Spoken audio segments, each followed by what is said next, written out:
et à Montpellier-Supagro, actuellement se passe la semaine internationale. On reçoit des partenaires chez qui on envoie des étudiants et qui nous envoient des étudiants.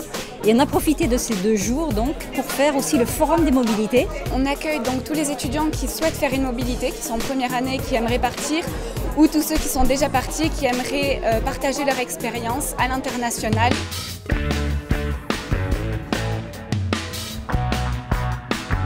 Moi je m'intéresse surtout par exemple à ce qui est management, marketing. Du coup je vais voir s'il y avait des universités anglophones qui proposaient ce genre de formation. Moi je suis à l'IRC, donc en formation SAD.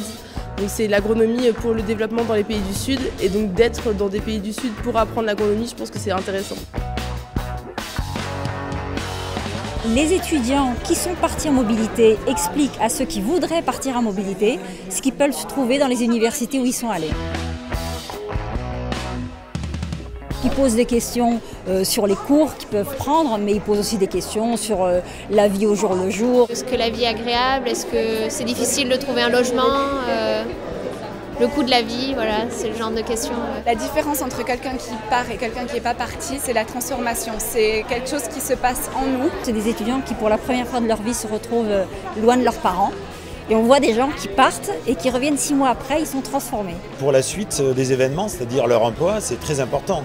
Il faut qu'ils puissent connaître le monde, s'ouvrir à l'international et avoir un esprit beaucoup plus ouvert. Moi j'étais à l'université de Madison dans le Wisconsin aux États-Unis. Et donc j'ai fait 5 mois de cours là-bas et 2 mois de stage. Ils sont plus sociables, ils ont moins peur de démarches et tout d'un coup c'est des étudiants qui veulent voyager partout. J'ai pris des cours en écologie là-bas et le monde de la recherche était très dynamique et ça m'a permis de savoir que c'était vraiment ça que je voulais faire. Si ça vous intéresse, le représentant de Jean-Louis est là, il va vous faire la présentation de son offre de cours. On a des partenaires qui sont venus, qui ont été invités à la semaine internationale. Et on a développé ces échanges grâce à une 60aine d'accords de partenariat au sein de l'Europe, hors Europe, en Asie, en Amérique latine.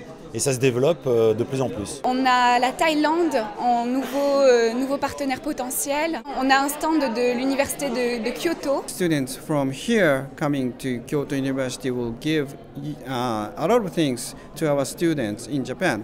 But at the same time, I hope that they can study a lot about Japan too, and I want to see that. Le but, c'est de pouvoir prendre des contacts en tout cas, et pour moi aussi de pouvoir discuter de manière plus approfondie avec les responsables de Montpellier-Supagro, notamment sur des possibilités de recherche en commun, de double diplôme, etc. On a besoin de motivation et on a besoin surtout de ne pas avoir peur de travailler, de se donner à fond. Ça peut motiver un chef d'entreprise à vous accepter plus facilement que quelqu'un d'autre finalement. Ça apporte de la variété et surtout dans le cursus, ça fait, c'est quelque chose, une bonne expérience je trouve. Je pense que c'est en voyant d'autres choses qu'on s'améliore. Grosso modo, on a 70% des étudiants qui partent. Et notre objectif dans quelques années, ce serait d'arriver à 100% de mobilité, soit en stage, soit en mobilité académique à l'étranger. C'est une expérience géniale, on apprend beaucoup de choses et aussi bien en termes d'agronomie qu'en termes de vie sociale en fait. Je pense que langue de prochain, le premier en France.